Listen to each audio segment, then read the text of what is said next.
Hello दोस्तों, the आचार classes में आपका स्वागत है।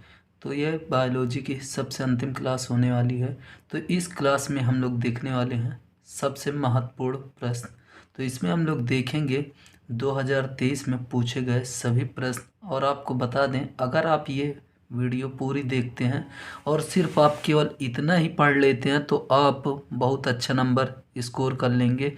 तो चलिए वीडियो की शुरुआत करते हैं। अगर अभी तक आप इस चैनल पर वीडियो नहीं देखे हैं तो आप इसकी वीडियो ज़रूर देख लीजिए। आपको सब इम्पोर्टेंट क्वेश्चन आपको यहीं से मिल जाएगा। ठीक, तो चलिए वीडियो की अब शुरुआत करते हैं। तो देखिए, ये 2023 का सीके सेट क्वेश्चन है। ठीक है, इसमें हम लोग देखेंगे सबसे पहला क्वेश्चन क्या पूछा गया था। तो देखिए, सही विकल्प चुनकर अपनी उत्तर पुस्तिका में लिखिए। ये आपका बहुविकल्पी था। तो इसमें क्वेश्चन क्या था, कौन से एंजाइम डीएनए को विशिष्ट स्थान काटता है। तो इसका ऑप्शन आप लोग देख लीजिए, जो सही उसको लगा लीजिए। ठीक है, ये सब क्वेश्चन आप लोग पढ़ लीजिए। और एक चीज़ आपको और बता दें, अगर आपको अच्छा से अच्छा नंबर लाना है तो आप इससे संबंधित जितनी थोड़ी बहुत और भी परिभाषाएं होगी उसको पढ़ लीजिएगा। उसके बाद देखिए अगला क्वेश्चन क्या है। एलन के नियम के अनुसार ठंडी जलवायु में रहने वाले स्तनधारियों में सामान्यता होते हैं बड़े अंग और शरीर के उपांग, बड़े अंग और शरीर के उपांग, छोटे शरीर का आकार, सभी अंग एवं उपांग समान आकार के। ठीक, अब अगला क्वेश्चन देखते हैं। तो देखिए तीसरा क्वेश्चन क्या था, मेंडल के द्विसंकर संकरण का फिनोटाइपिक अनुपात। ठीक है, ये क्वेश्चन था। आप इसका आंसर देख लीजिए। फिर टेस्टोस्टेरोन हार्मोन का श्रवण होता है, ये क्वेश्चन है। उसके बाद देखिए, इसके बाद आप लोग का 1 नंबर का क्वेश्चन आ जाता है। 1 नंबर में क्वेश्चन में देखिए पूछा क्या, जिफ्ट और एमटीपी का पूरा रूप लिखिए। ठीक है, इसका फुल फॉर्म लिखना है। फिर सह प्रभाविता को परिभाषित कीजिए। अगला क्वेश्चन क्या पूछा था, अनोन्मील परागणी पुष्पों में परागण के प्रकार को स्पष्ट कीजिए। फिर अगला क्वेश्चन, मानवों में ट्राइसोमिक त्रिसूत्रता और मोनोसोमिक एकल सूत्रता स्थितियों में गुणसूत्रों की संख्या लिखिए। ये सभी 1 नंबर के क्वेश्चन हैं, आप लोग इसको जरूर पढ़ लीजिएगा। जैव विविधता क्षति के कोई 2 कारण बताइए। ठीक, ये आप लोग का 1-1 नंबर का क्वेश्चन था। अगर हम आगे बात करें, देखें तो आगे क्वेश्चन हम लोग देखते हैं क्या है। स्वास्थ्य शब्द को परिभाषित कीजिए। अच्छे स्वास्थ्य को बनाए रखने के लिए कोई 2 महत्वपूर्ण कारक लिखिए। ये 2 नंबर का क्वेश्चन है। आगे देखिए, गॉस के स्पर्धी अपवर्जन सिद्धांत अथवा नियम को संक्षेप में समझाइए। फिर उसके बाद युग्म विकल्पी एलील को परिभाषित कीजिए। उदाहरणों के साथ बहुविकल्पीयता पर टिप्पणी कीजिए। मानव में लिंग संलग्न अप्रभावी लक्षण की वंशागति को संक्षेप में समझाइए। ये सभी क्वेश्चन आप लोग जरूर पढ़ के जाइएगा। और आपको एक चीज़ बता दें, इससे जो संबंधित होगा उसे भी पढ़ लीजिए। और बायोलॉजी आपको पता है ऐसी चीज़ है जिसे आप पढ़ के अपने भाषा में अपने शब्दों में बना के लिख सकते हैं। तो आप लोग जरूर इससे संबंधित चीज़ें भी पढ़ लीजिएगा। उसके बाद देखिए, मरुस्थली पौधों में शुष्कता अनुकूली मरुद्भिद्दी, ठीक है, अनुकूलन पर टिप्पणी लिखिए। आपको ये इसका आंसर लिखना है। अब चलिए देखिए, 2 नंबर के क्वेश्चन हो गए। अब 3 नंबर के क्वेश्चन की तरफ बढ़ते हैं। तो चलिए देखते हैं अब अगला क्वेश्चन 3 नंबर का, संकरण क्या है। कृत्रिम संकरण की प्रक्रिया में महत्व का संक्षेप में वर्णन कीजिए। और आपको बता दें, आप लोग इस वीडियो को ज़रूर कंप्लीट देखिए, क्योंकि इसमें 3 पेपर के क्वेश्चन अभी आप लोग को बताने वाले हैं। ठीक है, तो अब देखिए, अंतरण RNA पर टिप्पणी लिखना है। ठीक है, उसके बाद देखिए, निम्नलिखित पर संक्षिप्त टिप्पणियाँ लिखिए। ये फाइलेरिया पूछा है और बहुभ्रूणता पूछा है। उसके बाद देखिए अगला क्वेश्चन क्या है, प्रतिरक्षण के सिद्धांत का संक्षेप में वर्णन कीजिए। निष्क्रिय प्रतिरक्षण पर टिप्पणी भी कीजिए। उसके बाद देखिए अगला क्वेश्चन, 2 उपयुक्त उदाहरणों की सहायता से पौधों में कायिक प्रवर्धन की व्याख्या लिखना है। उसके बाद अगला क्वेश्चन देखते चलिए आप लोग, पुनः संयोजक डीएनए तकनीकी प्रौद्योगिकी का उपयोग करके मानव इंसुलिन के उत्पादन के चरणों का संक्षेप में वर्णन कीजिए। ये क्वेश्चन। उसके बाद अगला क्वेश्चन देखते चलिए आप लोग। प्रतिबंधन एंडोन्यूक्लियस क्या है, कोई दो उदाहरण दीजिए। अब अगला क्वेश्चन, प्रतिरक्षा को परिभाषित कीजिए। उपयुक्त उदाहरण देते हुए जन्मजात एवं उपार्जित प्रतिरक्षा बीच विभेद कीजिए। आप लोग ये क्वेश्चन जरूर पढ़ के जाइएगा। अगला क्वेश्चन देखिए, वाहित मल को परिभाषित कीजिए। वाहित मल के जीव विज्ञानी उपचार का संक्षेप में वर्णन कीजिए। अब इसके बाद देखिए, ये आप लोग का छोटा छोटा क्वेश्चन 1.5 नंबर का। निम्नलिखित पर संक्षिप्त टिप्पणियाँ लिखना है। पहला, जैव विविधता तप्त स्थल पर। दूसरा, बायो पाइरेसी पर। ठीक है। उसके बाद आगे क्वेश्चन देखिए, निषेचन क्या है, व्याख्या आपको करना है। फिर क्लोनिंग संवाहक क्या है, क्लोनिंग संवाहकों की विशेषताओं की संक्षेप में व्याख्या लिखिए। अब आगे क्वेश्चन इसी प्रकार आप देखते चलेंगे। तो अब देखिए, ये आप लोग का 5-5 नंबर का क्वेश्चन होता है और इसमें बता दें अथवा करके क्वेश्चन दिया रहता है और इसमें टोटल आपको 5 नंबर के 3 क्वेश्चन मिलेंगे। तो इसमें देखिए क्या पूछा है, शुक्र जनन की प्रक्रिया का संक्षेप में वर्णन कीजिए। शुक्र जनन में FSH एवं LH की भूमिका पर टिप्पणी लिखना है। एक टिप्पणी केवल लिखना है। ठीक। अगला क्वेश्चन, परागण को परिभाषित कीजिए। पुष्पीय पादपों में विभिन्न प्रकार के परागण का संक्षेप में वर्णन कीजिए। देखिए ये 5-5 नंबर के, या तो आप इसको लिखिए या तो आप इसको लिखिए। ठीक है, लेकिन दोनों को आपको नहीं लिखना, केवल एक ही लिखना होता है। अब देखिए इसमें समष्टि को परिभाषित कीजिए। समष्टि के विभिन्न गुणों की विवेचना कीजिए। आपको ये आता है तो आप इसको लिख सकते हैं, नहीं आता तो आप ये वाला आंसर लिख सकते हैं। जैव विविधता के संरक्षण हेतु अपनाई गई विभिन्न रणनीतियों का विस्तृत विवरण दीजिए।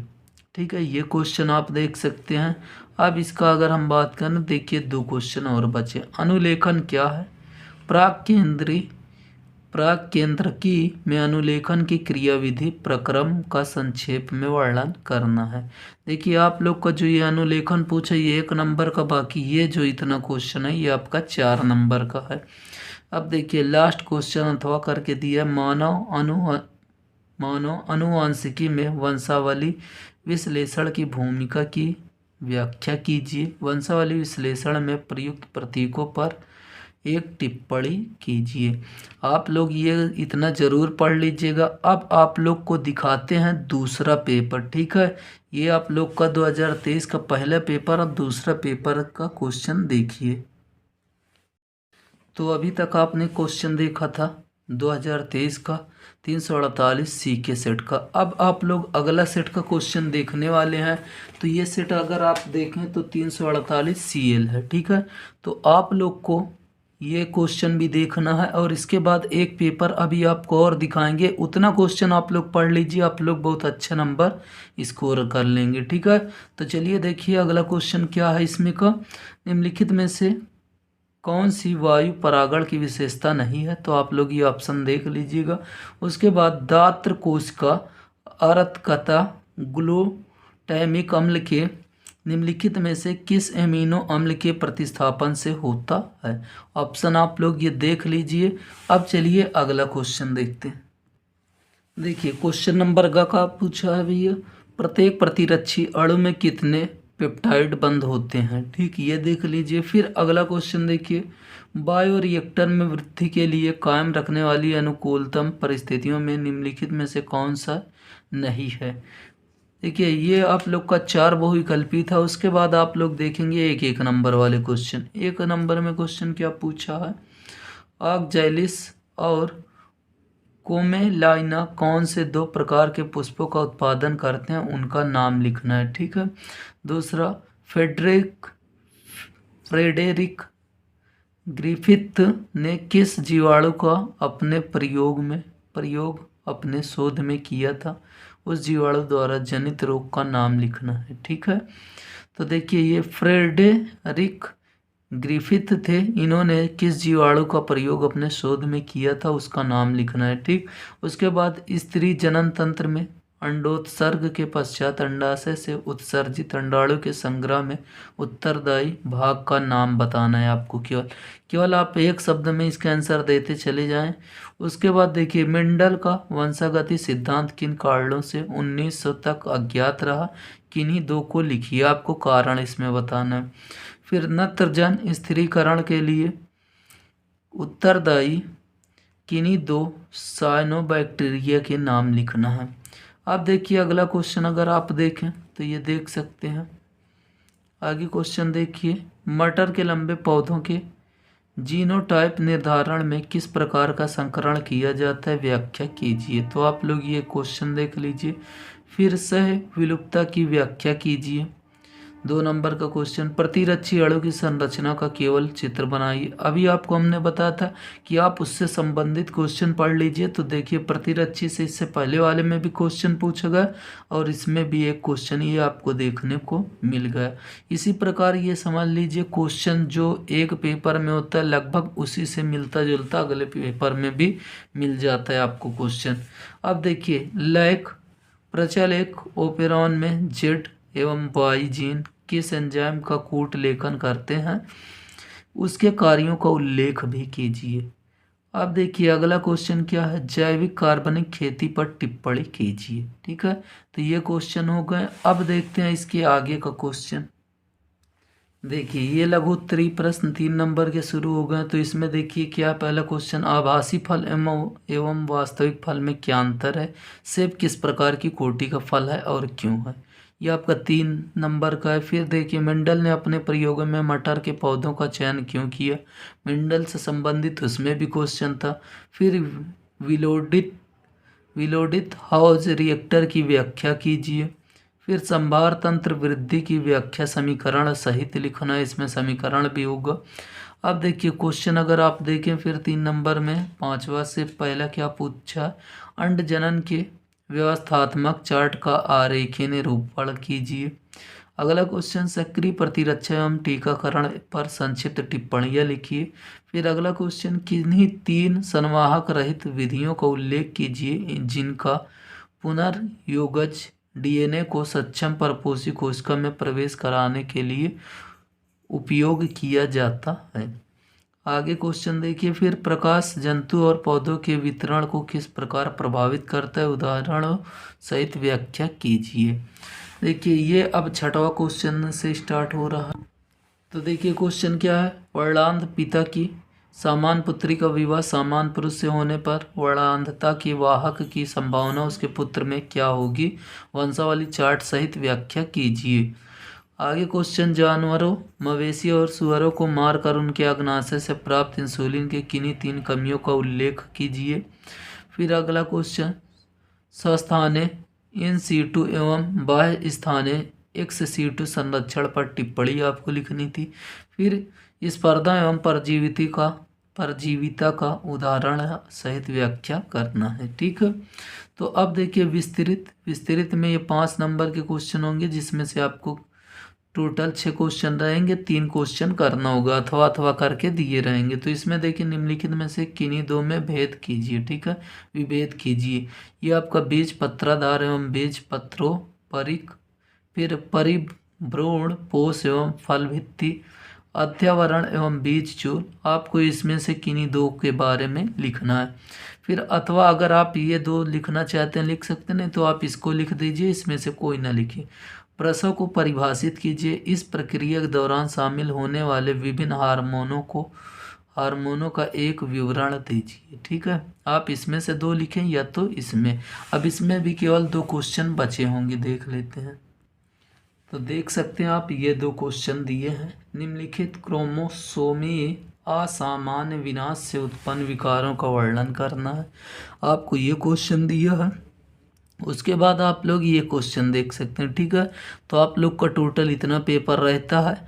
अब अगर तीसरे पेपर की बात करें, अगर आप देखना चाहते हैं तो उससे भी दिखा देते हैं, उसकी वीडियो पहले भी बना के डाल चुके हैं। चलिए इसको आप एक बार जल्दी से देख लीजिए, आपको पूरा पेपर हम दिखा दे रहे हैं। अगला पेपर जो है ये देखिए, अगला पेपर क्या है, सीजे है। इसमें से आपको क्वेश्चन आप देखते चलिए, आपको जल्दी से दिखा देते हैं, आप लोग इसको पढ़ लीजिएगा। ये क्वेश्चन है, अगला क्वेश्चन दिखाते हैं। ये सभी क्वेश्चन आप लोग ज़रूर पढ़ लीजिएगा। क्वेश्चन आप लोग को ऐसे दिखाते चलना है, आप लोग देख लीजिए इसको, चाहे स्क्रीनशॉट ले लीजिएगा। ये सभी क्वेश्चन आप लोग ज़रूर पढ़ लीजिएगा, ठीक है। ये इतने क्वेश्चन थे। अब आगे क्वेश्चन और दिखा, ये देखिए क्वेश्चन आगे।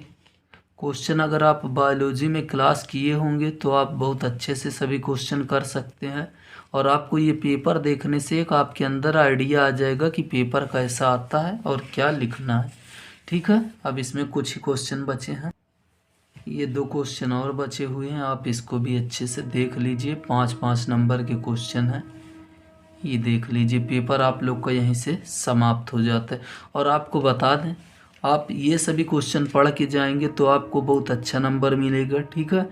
आप लोग इससे संबंधित और भी जो टॉपिक होंगे उसको पढ़ लीजिएगा। और आपको बता दें, इसके बाद पेपर के बाद आप लोग को फिजिक्स की क्लास चाहिए तो फिजिक्स की क्लास यहाँ पे रेगुलर आपको मिल रही है, जो कि इसी प्रकार पेपर से सभी क्वेश्चन लिए गए हैं और आपको वही क्वेश्चन पेपर में देखने को मिलेगा। चलिए फिर मिलते हैं, फिजिक्स के पेपर के लिए तैयारी करते हैं। तब तक के लिए दोस्तों, जय हिंद, जय भारत।